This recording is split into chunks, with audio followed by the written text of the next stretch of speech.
Hello बच्चों, कैसे हैं आप लोग। चलिए, आप सभी का वेलकम है अपने इस YouTube channel S S Nagauri पर। और जैसा कि आपको पता है, हम इलेक्ट्रोस्टैटिक लेक्चर पढ़ रहे थे। अब आज जो है हम इलेक्ट्रोस्टैटिक का लेक्चर नंबर जो 5 है वो पढ़ने जा रहे हैं। और इससे जस्ट पिछले वीडियो में मैंने कुछ क्वेश्चंस आप लोगों को प्रैक्टिस करवाए थे। अब थोड़े से क्वेश्चंस और देखना चाहते हैं, तो देखिए बोर्ड पर मैंने क्वेश्चन लिखा है बच्चों, इसी को स्टार्ट करते हैं। Divide q into two such parts that they experiences a maximum force, repulsive force on placing them at a certain distance। तो क्या बोल रहा है क्वेश्चन कि कैपिटल Q के दो ऐसे टुकड़े बनाओ, दो ऐसे भाग बनाओ जिनको एक निश्चित डिस्टेंस, निश्चित दूरी पर, सर्टेन डिस्टेंस पर रखने से उनके बीच में मैक्सिमम रिपल्सिव फोर्स लगे। तो बच्चों सबसे पहले मैंने क्या करा, इस क्यू को ब्रेक किया। अब क्यू को मैंने ब्रेक किया दो पार्ट्स में। मान लिया कि एक टुकड़ा क्यू है, तो दूसरा टुकड़ा क्या होगा बच्चों, अपने आप ही क्यू में से माइनस क्यू कर देंगे, यानी क्यू माइनस क्यू बचेगा। सही ना।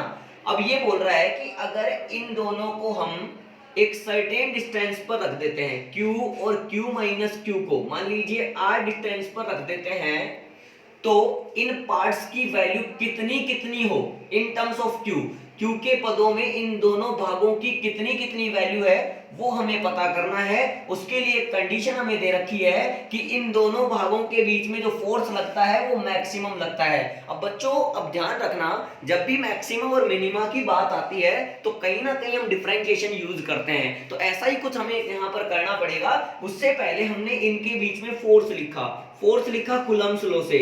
F इज इक्वल टू के Q1 बोले तो Q, Q2 बोले तो Q माइनस Q अपॉन इन दोनों के बीच की दूरी R square. Equation number first.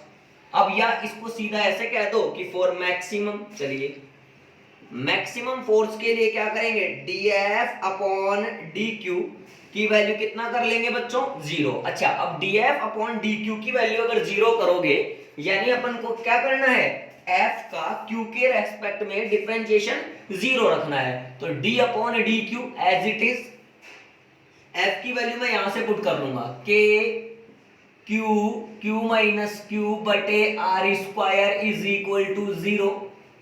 अच्छा बच्चों, तो यहां पर देखिए k upon R square constant है, बाहर आ जाएगा। तो d upon D Q as it is. इसमें देखना, इस q को अंदर मल्टीप्लाई किया, क्या आया, q into Q minus q into Q यानी q square is equal to 0। k upon R square कहां चला जाएगा, 0 में, तो उसको छोड़ दीजिए। अब आप d upon D Q Q Q minus Q square बराबर 0। तो बच्चों इसका डिफरेंशिएशन करते हैं। देखो q का q के सापेक्ष यानी q के रेस्पेक्ट में डिफरेंशिएशन आएगा 1, तो केवल क्या बचेगा, capital Q minus q square का क्या जाएगा, 2q इज इक्वल टू 0। पता है ना यार कैसे, d upon D x of x की पावर n, इसका जो डिफरेंशिएशन आता है वो आता है पावर आगे यानी n आगे x की पावर n माइनस 1। तो मैंने क्या किया है, 2 आगे और 2 माइनस 1 कितना बचा, 1, पावर 1 बच गई। तो यहां से q बराबर कितना आ रहा है, 2q। तो इसका मतलब बच्चों q कितना आया, q बाई 2। तो फर्स्ट पार्ट अगर ये है तो दूसरा भी कितना है, q माइनस q। तो इसका मतलब सर q के दो भाग हैं, एक है q बाई 2 तो दूसरा भी है q माइनस q बाई 2, बोले तो q by 2। This is answer. यानी q बाई 2 अगर दो टुकड़े करेंगे और उनको किसी एक सर्टेन डिस्टेंस पर रखेंगे तो उनके बीच में मैक्सिमम फोर्स लगेगा। बच्चों फटाफट से पोज करके लिख लीजिए, नेक्स्ट क्वेश्चन स्टार्ट करते हैं। समझ में आ गया बच्चों, ठीक है आगे बढ़ते हैं। अब आप देखिए नेक्स्ट क्वेश्चन की तरफ।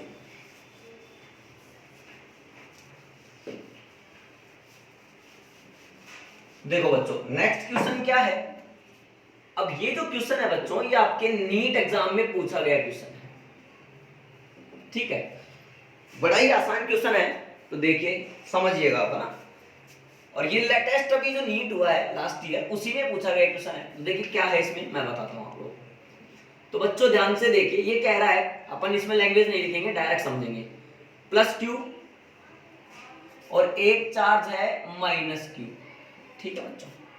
बोला जब ये एक दूसरे से r डिस्टेंस पर रखे हैं तो इनके बीच में फोर्स लगता है F। ठीक है, शाबाश, इनके बीच में फोर्स लगता है F। बोल रहा है जब प्लस Q से माइनस Q की तरफ 25% ऑफ Q यानी Q का 25% एक से दूसरे में चला जाए तो इनके बीच में फोर्स लगता है F डैश। तो वही पूछा है कि F डैश F के पदों में क्या होगा। तो बच्चों देखना, सॉल्यूशन करते हैं। इनिशियली यानी शुरू में क्या हो रहा है बच्चों, सर शुरू में F जो लग रहा है कि Q1 यानी Q, Q2 बोले तो Q upon R square, equation number 1। Sir बाद में फाइनली क्या हुआ, ध्यान से देखना, मैं डायग्राम बना के बताता हूं। यहां से प्लस Q था, ये माइनस Q था। बोल रहा है 25% इधर गया। अब Q का 25% कितना हुआ, Q/4। तो अगर 25% इधर गया है तो इसमें कितना कम हो गया बच्चों, अब नया चार्ज बताओ इसमें, Q माइनस Q/4 यानी कितना बचा, 3Q/4। इसमें बढ़ गया माइनस Q प्लस Q/4 यानी यहां आ गया माइनस 3Q/4। इसका मतलब अब जो फोर्स लगेगा वो 3Q/4 और माइनस 3Q/4 के बीच में लगेगा। Then F dash is equal to K Q1 यानी 3Q/4, Q2 यानी माइनस 3Q/4, तो अपन को मैग्नीट्यूड लेना है, अपॉन R स्क्वायर। को थोड़ा सोल्व करा, 3 3 जाए यानी 3 दिया 9 हो गया, K Q into Q square बटे 16 R स्क्वायर। अब देखो K Q स्क्वायर बटे R स्क्वायर क्या होता है, F। तो आंसर आएगा 9/16F। क्या मेरी बात क्लियर है? इतना इजी सा क्वेश्चन आपके नीट के एग्जाम में पूछा गया बच्चों। आप देख सकते हैं कि क्वेश्चन का लेवल कितना हो गया है ना। ठीक है, समझ में आया सभी को। अब एक नेक्स्ट प्रोफाइल बेटा, अपन जो डिस्कस करेंगे वो एक मेंस लेवल की प्रॉब्लम डिस्कस करने वाले हैं। ठीक है, आईआईटी मेंस। लेकिन आप घबराइए नहीं, क्योंकि मैं हूं ना, कोई दिक्कत ही नहीं है। तो देखिए मेंस लेवल की मैं आपको एक प्रॉब्लम बताता हूं। जकास कैसी है बच्चों, ये जकास प्रोफाइल है। देख क्या कह रहा हूं मैं, ध्यान से सुनना। बोल रहे हैं कि बोला कि एक पॉइंट चार्ज है Q और इससे R डिस्टेंस पर एक लीनियर रोड रखा हुआ है। समझना, क्वेश्चन समझना केवल, जिसकी लेंथ है L और यहां से यहां तक की डिस्टेंस है R। शाबाश। बोला इस पर प्लस कैपिटल Q चार्ज है। तो बोल रहा है देन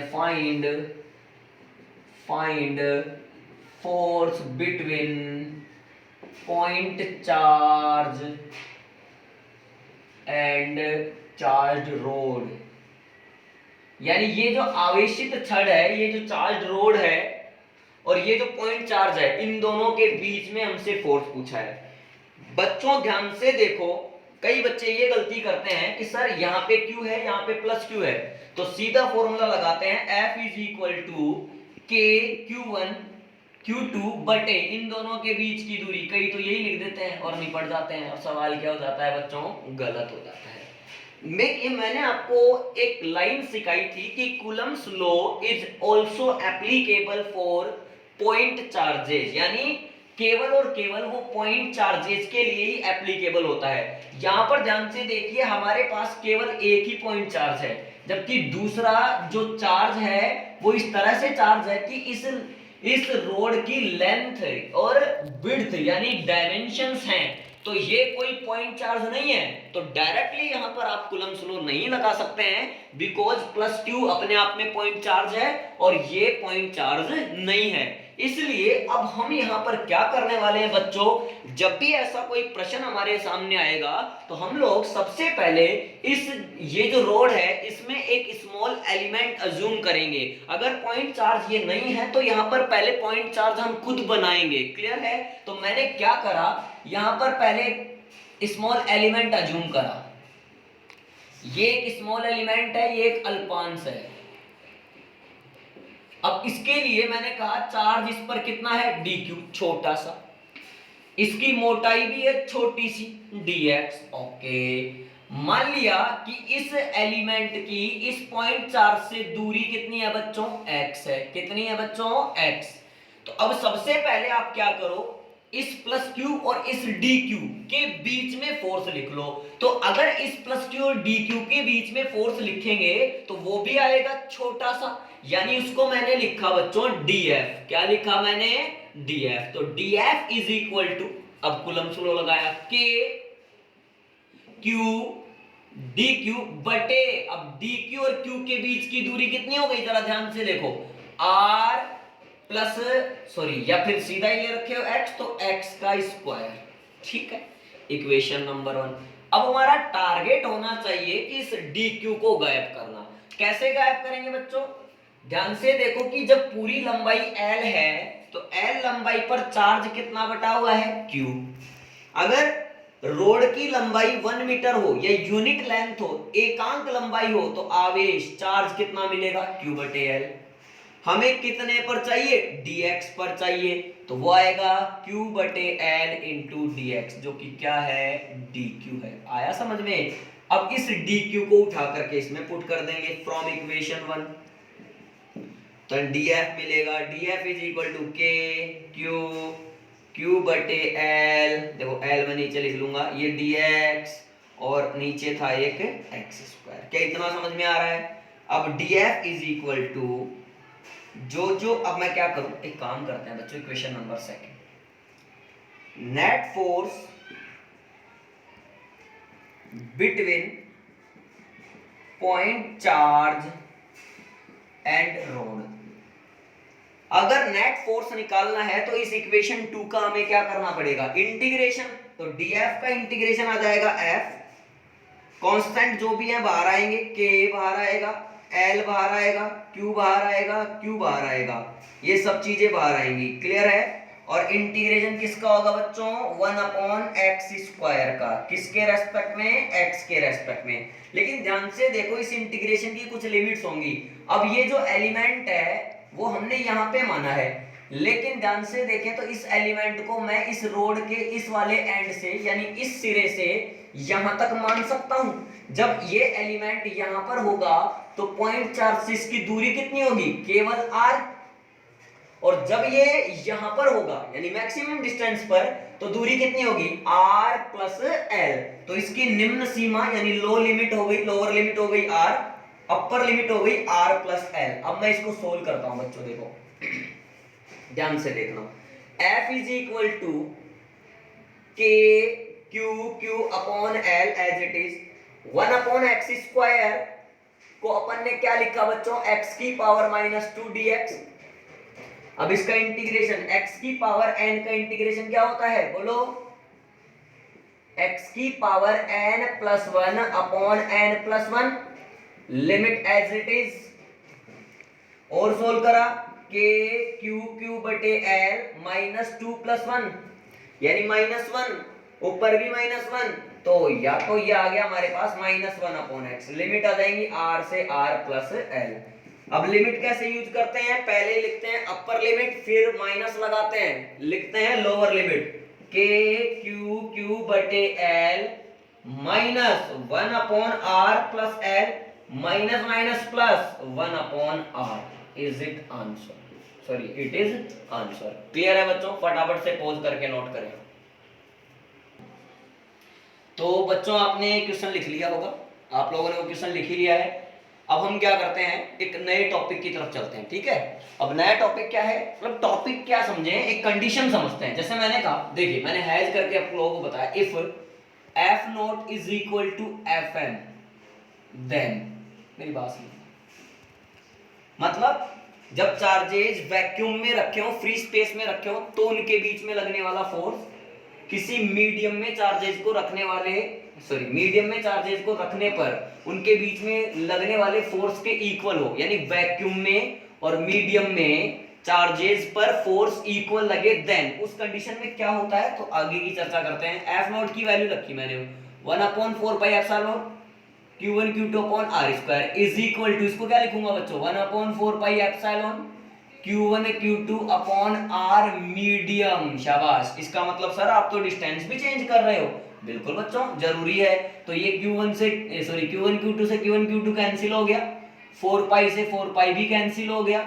जरा जो बचा वो लिखते हैं बच्चों ना, तो epsilon naught R square is equal to R M का स्क्वायर, यानी कुल मिलाकर के मेरे पास कुछ आंसर किस तरह के आ रहे हैं वो देखते हैं। सॉरी यहाँ पर एक एप्सिलॉन हो रहा है, आंसर देखते हैं। Epsilon naught R square is equal to क्या आएगा, इसको क्या लिख सकता हूं मैं, epsilon naught into epsilon R, बताया था मैंने आपको। ये क्या है, इलेक्ट्रिकल परमिटिविटी ऑफ मीडियम है, ये R M square as it is, epsilon naught से एप्सिलॉन नॉट कट गया। अब देखना आर एम यानी आर स्क्वायर बराबर आ गया epsilon R R M square. तो अगर इसको लिखना ही चाहें या आर नोट बोलना चाहें, कुछ भी बोलना चाहें इसको अपन, तो आर नोट का स्क्वायर या आर नोट कितना आ रहा है बच्चों, R M into root epsilon R. इस तरह की हमारे पास ये आ गई, यानी मीडियम और वैक्यूम में चार्जेज के बीच की जो डिस्टेंस है, वैक्यूम में कितनी मान रखे हैं आर नॉट, और मीडियम में कितनी मान रखे हैं आर एम, इन दोनों के बीच में हमारे पास क्या आ गया, रिलेशन आ गया। यानी ये इस तरह का रिलेशन हम लोगों को मिल गया है। क्लियर हो गया, इस तरह की बात हमें समझ में आ गई है। सर इस पर बेस्ड एक क्वेश्चन हो जाए या कोई एग्जाम्पल हो जाए, चलिए ठीक है, मैं एक एग्जाम्पल देकर के आपको बताता हूँ। जैसे मान लीजिए ये पॉइंट चार्जेस है Q1 एंड Q2, और इन दोनों के बीच में एक मीडियम रखा हुआ है, या कोई भी स्लैब रख दिए, कोई पट्टिका रख दिए, जिसका डाइलेक्ट्रिक कांस्टेंट, जिसका परावर्तनांक एप्सिलॉन आर है, इसकी मोटाई जो मैंने मानी है वो टी है, और इन दोनों के बीच की डिस्टेंस यानी चार्जेज के बीच की डिस्टेंस कितनी मानी है बच्चों, आर मानी है। देन अब फोर्स लिखना है तो K 1/4 पाई एप्सिलॉन नॉट, शाबाश, Q1 Q2 अपॉन, अब डिस्टेंस कैसे लिखूं, तो डिस्टेंस कैसे लिखूंगा, पहले वैक्यूम वाली लिखूंगा, अब पूरी तो कितनी है आर, अब वैक्यूम की कैसे आएगी, जब उसमें से मीडियम की हटा देंगे, तो आर में से अगर टी कम कर दूंगा तो वैक्यूम की मिल जाएगी आर माइनस टी, फिर प्लस, अब मीडियम में कितनी होती है सर, अभी अभी हम देखे हैं, ये कैसे लिखेंगे सर, एक और लिखेंगे, मीडियम में रहते हुए इस तरह से लिखते हैं, यानी T into root of epsilon R का होल स्क्वायर। इस तरह से ये आंसर लिखा जा सकता है। क्या मेरी बात क्लियर है क्या बच्चों, ठीक है, फटाफट से नोट करें पॉज करके। तो बच्चों अपन ने अभी अभी जो कॉन्सेप्ट डिस्कस किया है उस पर ही बेस्ड एक क्वेश्चन है, जो अभी अपन ने कॉन्सेप्ट देखा था उस पर बेस्ड मैं क्वेश्चन करने जा रहा हूँ। आप देखिए, पहले क्वेश्चन पढ़ लेते हैं अपन आराम से तसल्ली पूर्वक। In vacuum force between 2 point charges is F, शाबाश, जैसा बोलता जा रहा है वैसा मैं करते जा रहा हूं। मैंने कहा Q1 and Q2 2 point charge होंगे, एक दूसरे से r डिस्टेंस पर रखे हुए हैं, तो उनके बीच में फोर्स कितना लग रहा है, बोला K यानी 1/4 pi epsilon naught Q1 Q2 upon r square, बोल रहा है F है तो F इतना ही होगा। अब आगे देखो, if A dielectric medium of dielectric constant 4 is field between point charges, शाबाश, बोल रहा है कि ये जो पॉइंट चार्जेज हैं Q1 एंड Q2, इन दोनों के बीच में एक ऐसा डाइलेक्ट्रिक मीडियम रख दिया जाए जिसके लिए डाइलेक्ट्रिक कांस्टेंट यानी एप्सिलॉन आर की वैल्यू कितनी है, 4 है, और कहां रख दिया जाए, at the half of the distance between them यानी r/2 डिस्टेंस में रख दिया जाए। शाबाश, कहने का मतलब मान लीजिए कि ये डिस्टेंस r/2 है, वेरी गुड बच्चों, और एप्सिलॉन आर कितना है, 4 है। ओ माय गॉड सर, ये क्वेश्चन हमने कर लिया, चलो फिर भी, देन एफ डैश तो कितना आएगा, 1/4 pi epsilon naught Q1 Q2 upon r minus ये डिस्टेंस कितना है बच्चों, r/2 प्लस प्लस प्लस ये यानी r/2 इंटू रूट 4 का स्क्वायर। जरा सोल्व करते हैं, 1/4 pi epsilon naught Q1 Q2 upon, बोलना r/2 बचेगा, प्लस r/2 इंटू 2 बचेगा, 2 से 2 कट गया, ये स्क्वायर हो गया। तो अब इधर कर लेते हैं आगे का, F dash is equal to 1/4 pi epsilon naught Q1 Q2 upon r/2 plus r, कितना हो गया, 3r/2 का स्क्वायर है, तो जरा आगे 4 थोड़ा सा सोल्व करते हैं। 1/4 Q1 Q2 अपॉन ये हो गया 9r²/4, 4 कहाँ चला गया ऊपर, तो f डैश आ रहा है मेरा 4/9f। आया है क्या समझ में? क्या मेरी बात क्लियर है क्या बच्चों? इस तरह से हम ये क्वेश्चन निपटा सकते हैं। ठीक है, थोड़ा आगे बढ़ते हैं, फटाफट से नोट कर लीजिए आप। अब नेक्स्ट एक टॉपिक है वो देखते हैं। अपन ने कहा था कि कूलम्ब्स लॉ जो होता है वो न्यूटन के थर्ड लॉ को फॉलो करता है। अब हम इस बात को प्रूव भी करना चाहते हैं और समझना भी चाहते हैं। क्लियर है? तो इस लाइन को मैं दो तरीके से लिख सकता हूं। पहले मैं लिख रहा हूं vector form of Coulomb's law. अब अगर मैं बोर्ड वाले बच्चों के लिए बात करूं, 12th क्लास के बोर्ड वाले बच्चों के लिए, तो उनको दो तरीके से बोल सकता है कि explain vector form of Coulomb's law, या बोल सकता है कि prove that Coulomb's law follows Newton's third law of motion. तो बात एक ही है, अपन इसको समझते हैं बच्चों। मैंने इसके लिए क्या करा, एक एक्स वाई प्लेन ले लिया। क्या ले लिया बच्चों? एक एक्स वाई प्लेन। मैंने कहा तुम एक्स हो, तुम वाई हो, तुम ओरिजिन हो। ओके, मैंने कहा एक Q1 चार्ज है जिसके लिए पोजीशन वेक्टर है R1 vector. Oh my God. एक और चार्ज है, चार्ज Q2, जिसके लिए पोजीशन वेक्टर है R2 वेक्टर। ओके, अब हम ये जानते हैं कि ये दोनों एक दूसरे पर फोर्स लगा रहे हैं, इक्वल एंड अपोजिट। अच्छा, मैंने इस पहले पर दूसरे की वजह से लगने वाले को ऐसे लिख दिया F12 वेक्टर, दूसरे पर पहले की वजह से लगने वाले को लिख दिया F21 वेक्टर। अब यहां लिखना चाहता हूं F12 vector is equal to F12 vector is equal to 12 vector is equal to K Q1 Q2 upon R12 का स्क्वायर, यानी R12 कैप भी आएगा साथ में। अब R12 का स्क्वायर, देखो डिस्प्लेसमेंट वेक्टर किस तरीके से लेना पड़ेगा। अगर आप यहां पर डिस्टेंस जो लेंगे, डिस्प्लेसमेंट जो लेंगे, वो किस तरीके से लेंगे, ध्यान से देखना। R12 कैप की डायरेक्शन में लेंगे, यानी इस पर लगने वाले फोर्स की डायरेक्शन में, यानी इस तरफ लेंगे। मेरी बात समझिए आप। तो बच्चों अगर मैं डिस्प्लेसमेंट वेक्टर यहां लूंगा तो R12 वेक्टर ऐसे लूंगा। अब R12 वेक्टर क्या लिखूंगा, बचपन का वेक्टर में ट्राइंगल लो हम जानते हैं कि ये, यानी किसी भी ट्राइंगल की जो तीनों साइड हैं वो मैग्नीट्यूड और डायरेक्शन में तीन वेक्टर को रिप्रेजेंट करें, और उनमें से जो दो साइड हैं, लगातार वाली जो दो साइड होती हैं, उनका सम करके तीसरी वाली जो होती है वो उनका रिजल्टेंट बता देती है। तो this plus this is equal to this होना चाहिए। तो R2 प्लस R12 बराबर R1, देन R1 कितना आया बच्चों, बोलो, सॉरी R12 कितना आया, R1 माइनस R2 वेक्टर। तो इसी को मैं F12 वेक्टर को आगे चल के K Q1 Q2 upon mode of R1 minus R2 का स्क्वायर इंटू R12 कैप भी लिख सकता हूं।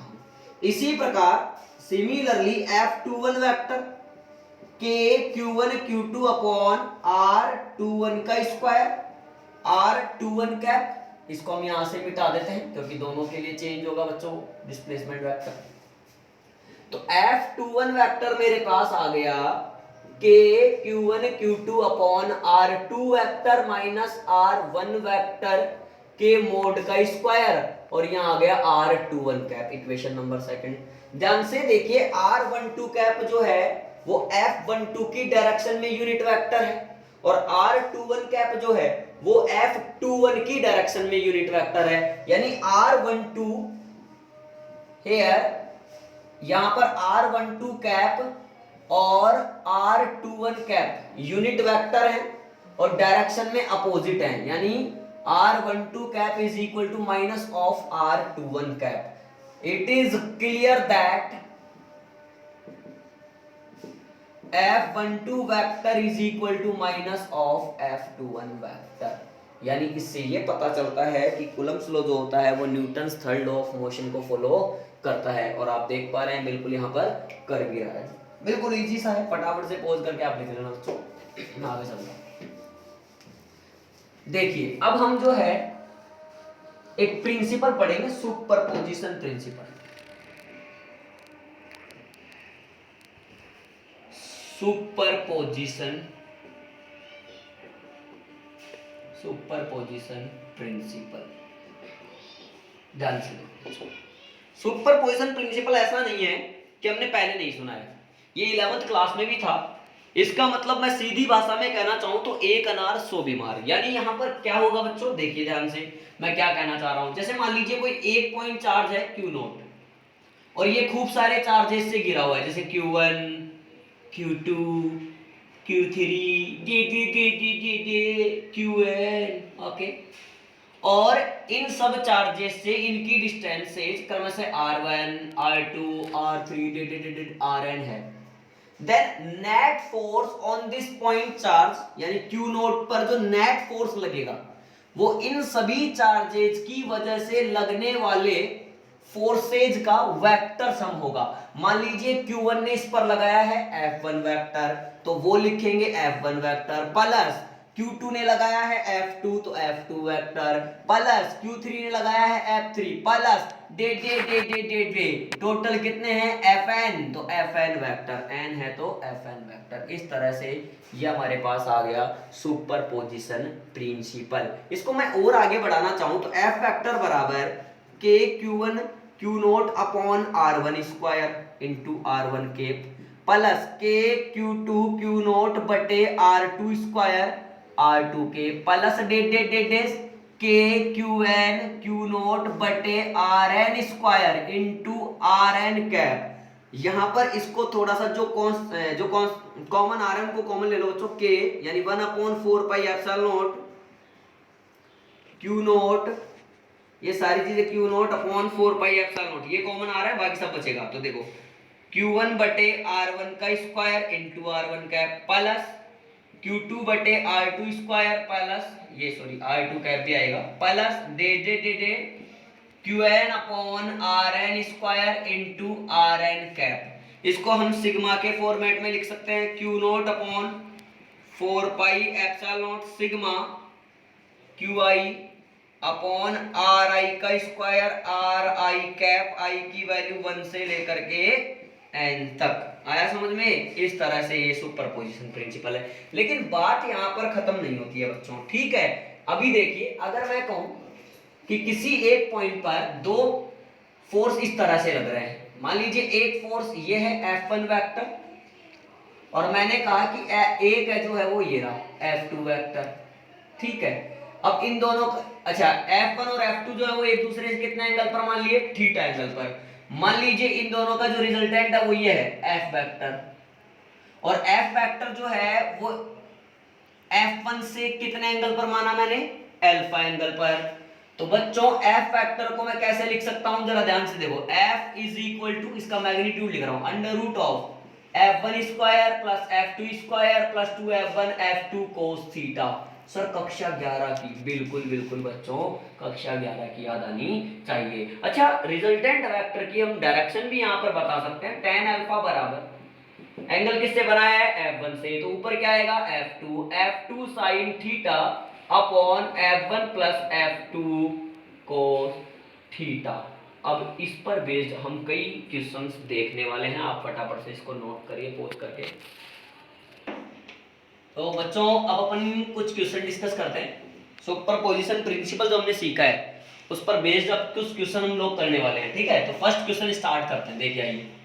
जैसे मान लीजिए मैंने कहा कि कोई एक इक्विलैटरल ट्राइंगल है, यानी एक समबाहु त्रिभुज है, जिसकी साइड यानी भुजा कितनी मान रखी है, ए। बोला इसके तीनों कोनों पर 3 चार्ज रखे हुए हैं, प्लस क्यू और प्लस क्यू। बोला किसी एक कॉर्नर पर नेट फोर्स बताइए, ठीक है भैया। तो कोई सा भी एक कोना ले लो, मान लीजिए मैंने ये वाला कॉर्नर ले लिया। अब इस पर जो चार्ज रखा हुआ है उस पर कौन कौन फोर्स लगा रहा है, ये वाला और ये वाला। तो ये जो है ये प्लस का है, तो ये प्लस का है, ये भी प्लस का है, तो ये वाला इसको धक्का मारेगा यानी रिपेल करेगा इस साइड। कितने फोर्स से, के Q1 Q2 यानी के क्यू स्क्वायर बटे ए स्क्वायर।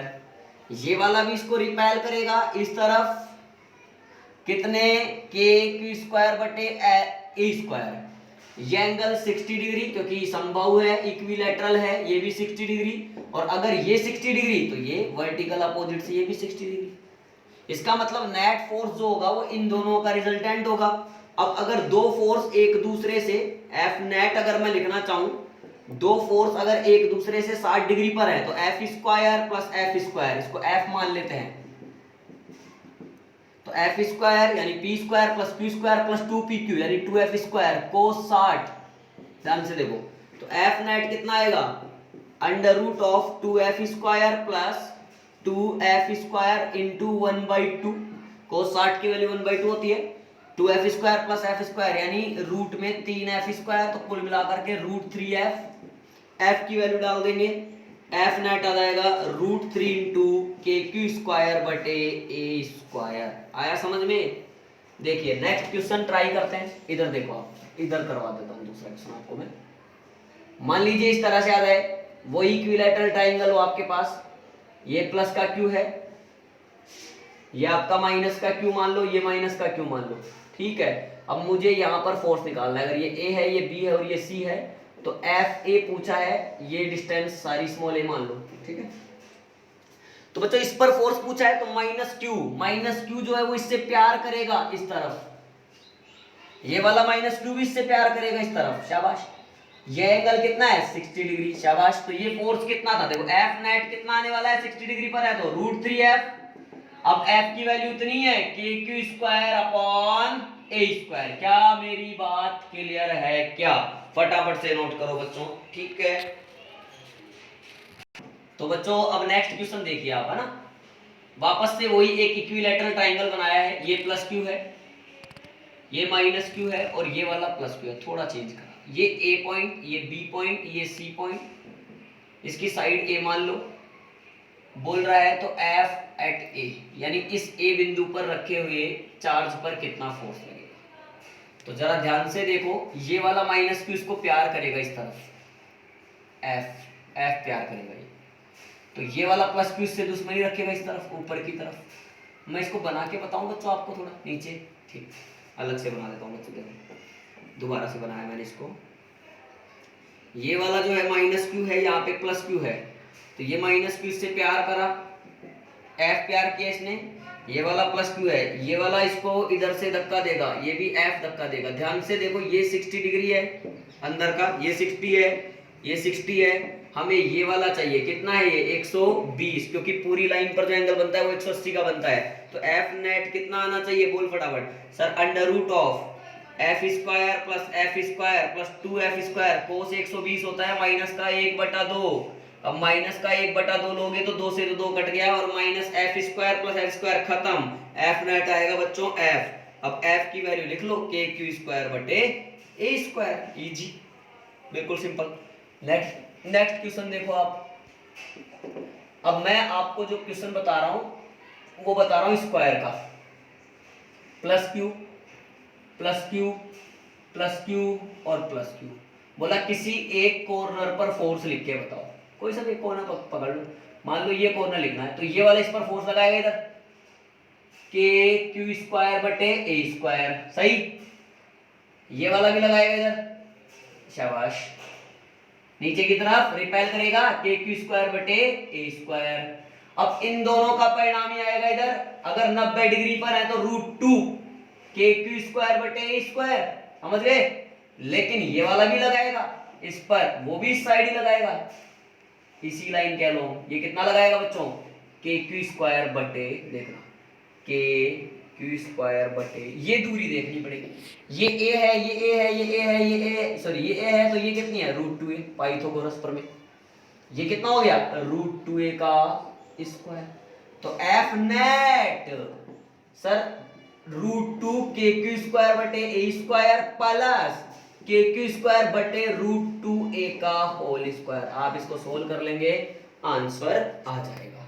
लास्ट वन क्वेश्चन आज का बच्चों, देखिए फटाफट से उसको भी कवर करते हैं। हमने कहा कि वही एक इक्विलैटरल ट्राइंगल है, plus Q plus Q plus Q, clear.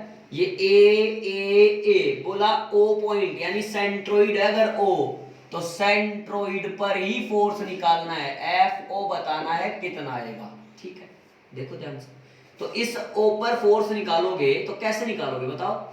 Sir इस O पॉइंट पर अगर कोई भी चार्ज रखा होगा, है ना, कुछ भी रखा होगा, प्लस क्यू रखा है, ध्यान से देखना, मैं इसको दोबारा से बना के बताता हूँ आप लोगों को। तो यहाँ पर अगर प्लस क्यू मान रखे हैं, प्लस क्यू रखा है, तो देखो कैसे फोर्स लिखेंगे।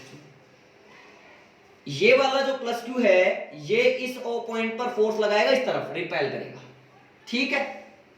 ये वाला फोर्स लगाएगा इस तरफ, ये भी रिपेल करेगा।